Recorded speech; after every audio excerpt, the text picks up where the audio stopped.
अवधनामा की वीडियोस देखने के लिए पहले सब्सक्राइब पर क्लिक करें और फिर बेल पर भी क्लिक करना ना भूलें।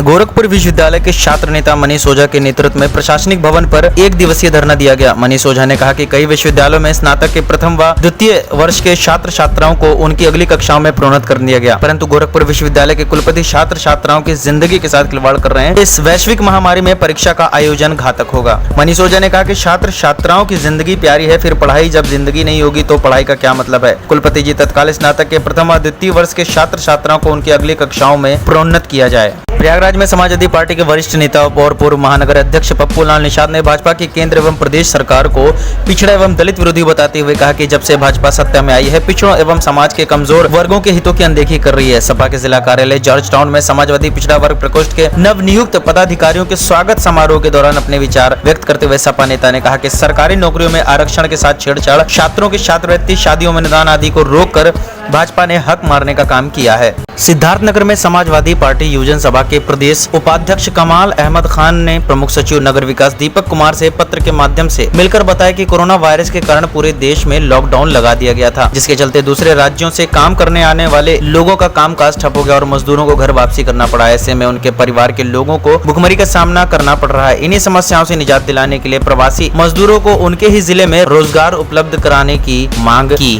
अयोध्या में कुमारगंज थाना अंतर्गत ग्राम धमथुआ पोस्ट बवा में दलित महिला की हुई हत्या संबंधी घटना में वस्तु स्थिति की जानकारी प्राप्त करने के लिए उत्तर प्रदेश कांग्रेस कमेटी के अध्यक्ष अजय कुमार लल्लू के निर्देश पर गठित कांग्रेस प्रतिनिधि मंडल ने मृतक के गांव पहुंचकर मृतक के परिजनों से मिलकर यथास्थिति जानकर मृतका को अपनी श्रद्धांजलि अर्पित कर परिजनों को सांत्वना दी एवं आरोपी शिव कुमार उपाध्याय की गिरफ्तारी की प्रशासन से मांग की।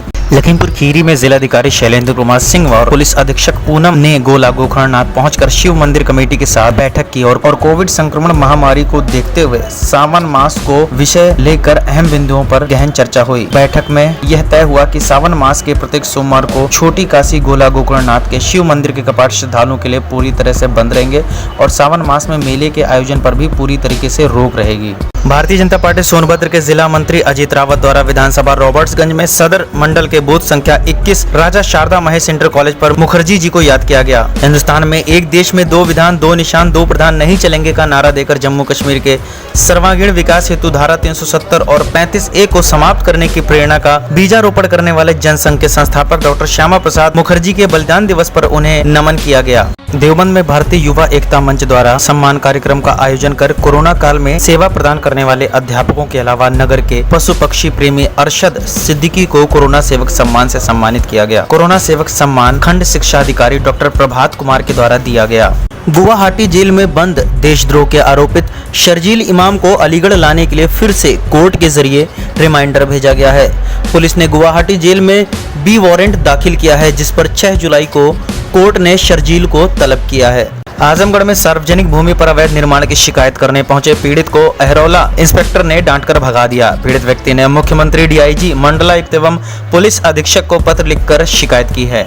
लखनऊ और गौतम बुद्ध नगर के बाद प्रदेश के कानपुर में तीसरे साइबर थाने का उद्घाटन ट्रैफिक पुलिस लाइन में आईजी रेंज मोहित अग्रवाल द्वारा किया गया। अपराधियों द्वारा अपराध में टेक्नोलॉजी का सहारा लेने के कारण पुलिस को भी लेटेस्ट टेक्नोलॉजी अपनानी पड़ रही है। लगभग हर केस में पुलिस को साइबर सेल को सक्रिय करना पड़ता है। इसी को देखते हुए कानपुर में भी उत्तर प्रदेश का तीसरा साइबर थाना ट्रैफिक पुलिस लाइन में स्थापित कर दिया गया है। अवधनामा का पूरा अखबार तफसील से पढ़ने के लिए epaper.awadhnama.com पर लॉग इन करें।